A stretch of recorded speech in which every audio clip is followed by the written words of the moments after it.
In almost every British house built between 1950 and 1990, there was a cupboard nobody talked about. Inside it sat a large copper cylinder wrapped in a padded jacket, warm to the touch, humming quietly next to the folded towels and the spare bedding, and on the wall beside it, a switch. A big plastic rocker switch with a small orange light in the middle, and a rule attached to it that British children learned before they learned to tie their shoelaces. Do not touch that switch. Parents guarded it like it was wired directly to the national grid. What almost none of them understood was that the switch was innocent. To work out how an ordinary heating element ended up carrying that much fear, you have to understand what was actually inside that cupboard. The immersion heater was a metal element, shaped a bit like a long finger, screwed into the top or the side of the hot water cylinder so that it sat submerged in the water itself. Turn the switch on and the element glowed. The water around it warmed. Simple technology, the same principle as a kettle, just scaled up to around 3 kilowatts and buried inside a tank holding well over 100 litres. Nothing about it was clever. That was the point. It was cheap to fit, almost impossible to break, and it worked when everything else in the house had given up. But it was never meant to be the main event. British homes were built around a very particular idea about hot water, and it shaped the entire layout of the house. Instead of heating water at the moment you wanted it, the British system stored it. A cold water tank sat up in the loft, feeding a large cylinder in a cupboard on the floor below, and the boiler downstairs heated that stored water hours before anyone needed a bath. The whole arrangement ran on gravity and patience, which meant every household had a finite reservoir of hot water sitting in a cupboard, slowly cooling, waiting to be used or wasted. The immersion heater was the emergency backup. The thing you switched on when the boiler was broken, when it was the middle of summer and the heating was off, or when somebody had used all the hot water and there was a queue for the bathroom. So why did the backup become the villain of the house? Because of the price gap. In Britain, gas has historically cost somewhere between 3 and 4 times less per unit of energy than electricity. That ratio has moved around over the decades, but the direction has never reversed, which meant that heating a full cylinder of water with an electric element was, in pure economic terms, the single most expensive way to perform one of the most routine jobs in the entire house. The immersion was doing a cheap job, the expensive way, and it drew serious power while doing it.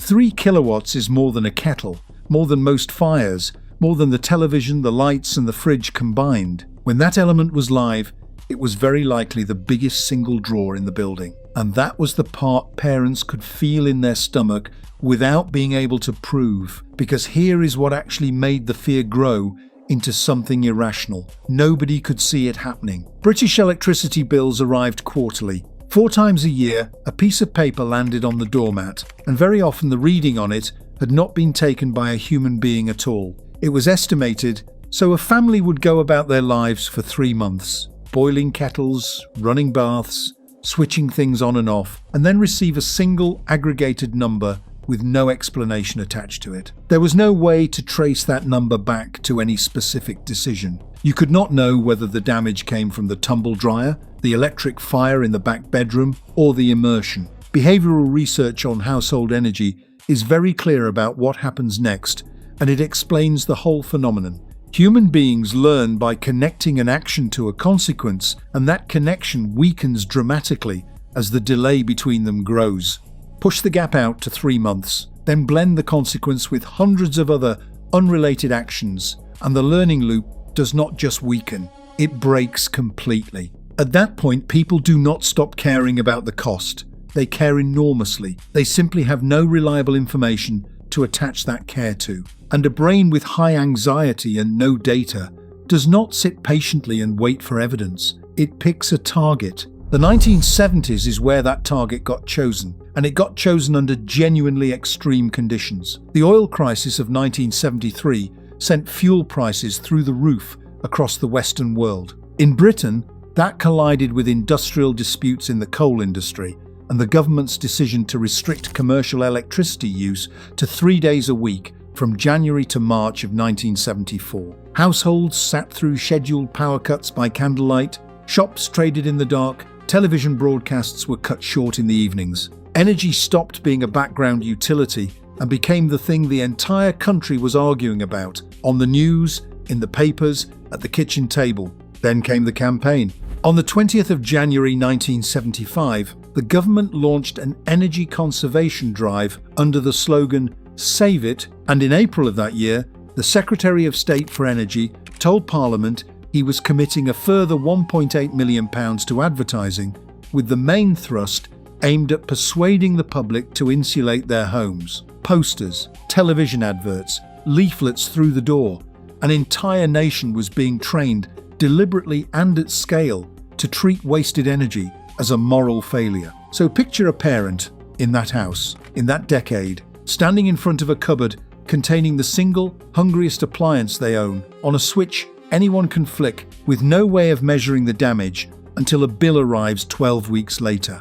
The rule writes itself. And then in October 1978, the rule got hard technical justification. That was the month the Economy 7 tariff arrived, offering a 7-hour overnight rate roughly 20% cheaper than existing night tariffs, on the logic that the grid had spare capacity while the country slept. Homes on that tariff got a dual rate meter, and very often a cylinder with two elements inside it. A large one near the bottom that heated the entire tank overnight on the cheap rate, and a smaller one higher up that could warm a limited amount of water on demand. That second one had a name that should make anyone who grew up in such a house wince: the boost. Press the boost in the middle of the afternoon, and you were buying electricity at the expensive daytime rate for a job the house had already done for you at 3 a.m. So when your dad shouted about the immersion being left on, he was not being unreasonable. Inside a system he only half understood, he had identified a real and expensive mistake. But this is where the story stops making sense, because the behaviour went far beyond the actual risk. Families developed rituals, checking the cupboard last thing at night, checking it again on the way out of the door, sending a child upstairs to confirm the light was off before the car left the driveway. Some households removed the fuse. Some fitted timers and then still checked the timer. The anxiety attached to that switch was wildly out of proportion to a single appliance, and it stayed that way for decades after the crisis conditions had passed. There is a well-documented mechanism behind this, and once you see it, you will notice it everywhere in your own life. When outcomes are uncertain and feedback is unreliable, people generate control behaviors anyway. Not because those behaviors work, but because performing them reduces anxiety in the moment. The classic demonstration involves animals fed on a random schedule who reliably develop elaborate repeated behaviors based on whatever they happen to be doing when the food arrived. The behavior never caused the outcome, it just felt like it did. Now apply that to a British household. Enormous bill arrives, parent searches for a cause. The immersion switch is the only large, visible, touchable control in an otherwise invisible system, so it absorbs the blame, and the ritual of checking it becomes the family's method of managing fear. Everything else in the house was hidden inside walls. This one thing had a light on it. There is also a straightforward loss aversion effect stacked on top.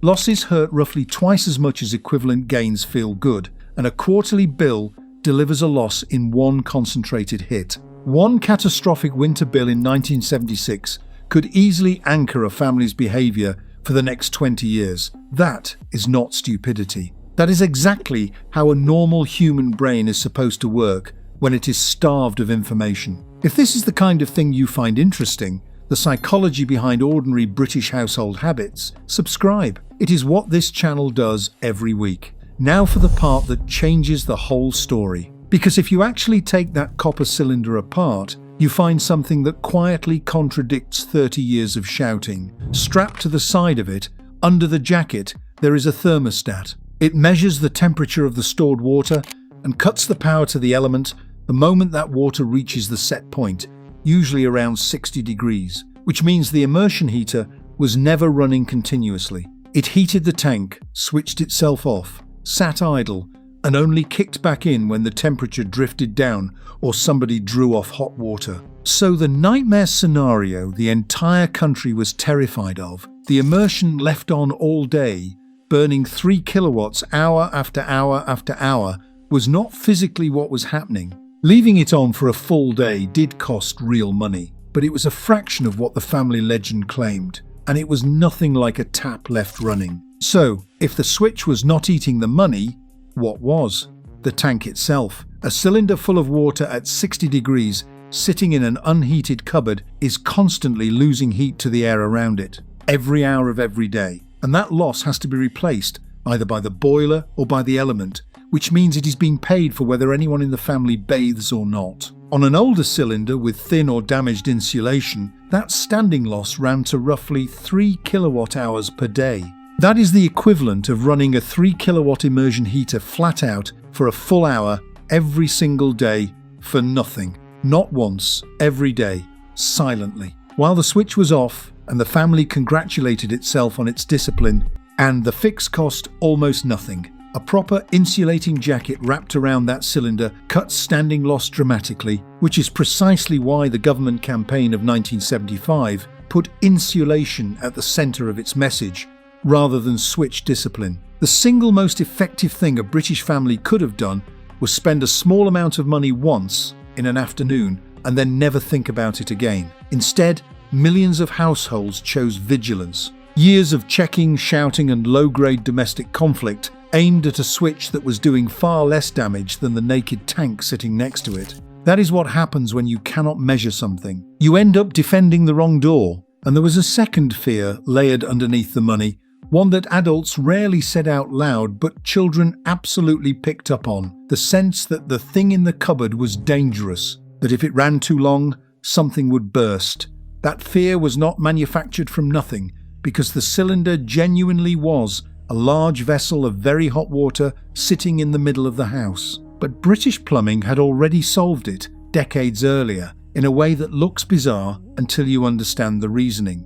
The traditional system was open-vented. The cylinder was fed by that tank in the loft, and a pipe ran from the top of the cylinder all the way back, up and over the tank, permanently open to the air, which meant the system could never build pressure. If a thermostat failed and the water boiled, the expanding water and steam had a guaranteed escape route straight back up to the loft, alarming to witness, not an explosion. All that odd-looking pipework threading through British lofts was a fail-safe, designed on the assumption that components eventually break and people eventually make mistakes. Genuine pressurized risk only entered British homes later, when unvented cylinders became legal from the mid-1980s. Those operate under mains pressure with no open vent, which is why they are legally required to carry layered safety devices and must be installed and maintained by qualified people. The regulation exists because the physics is unforgiving without it, so the childhood fear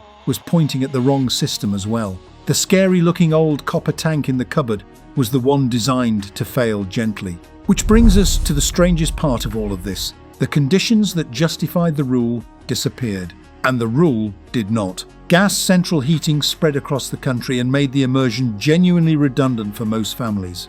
Cylinders came with thick factory-bonded foam insulation instead of a loose jacket. Meter readings became more accurate and then, eventually, real-time. And still, in kitchens across Britain in the 2000s, adults who had never once seen a 3-day week were snapping at their own children about a switch in a cupboard. Rules travel between generations extremely efficiently. Reasons do not. What gets passed down is the instruction and the emotional charge attached to it, while the context that made it sensible quietly falls away. Ask most people who grew up with that rule why the immersion was so expensive, and you will get a shrug and a strong feeling. That is inherited behavior operating without its original logic, and it is one of the most common patterns in human households. And now the ending nobody in 1979 would have predicted. The immersion heater is coming back on purpose.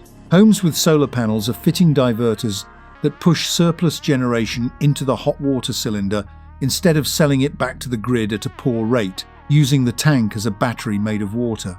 Time of use tariffs have made overnight heating cheap again, which is the exact logic Economy 7 was built on in 1978. And the rollout of heat pumps has brought the hot water cylinder back into new British homes after 2 decades of combi boilers quietly removing it. The airing cupboard is being reinstalled. In a growing number of houses, the immersion element is now deliberately switched on in the middle of the night by a piece of software because that is the cheapest hour of the day. The thing your dad banned is being fitted as an upgrade. So think about that switch with the little orange light one more time, except now you know what it actually was. Not a money pit. A visible target in an invisible system, standing in for a cost nobody could observe and everybody could feel. The parents were not paranoid and they were not tyrants. They were rational people running a household on 3-month-old estimated information, and they did what human beings always do in that situation. They picked something they could control, and they controlled it fiercely. It is worth asking which switch you are guarding right now in your own life, because the cost you cannot see does not stop existing. It just gets managed by superstition instead of strategy. The switch in the cupboard was hiding a cost. The walls of your house were hiding something bigger. Every bricked-up window and oddly narrow frontage in Britain exists because somebody was counting them for tax. The video on screen explains how it worked. Click it.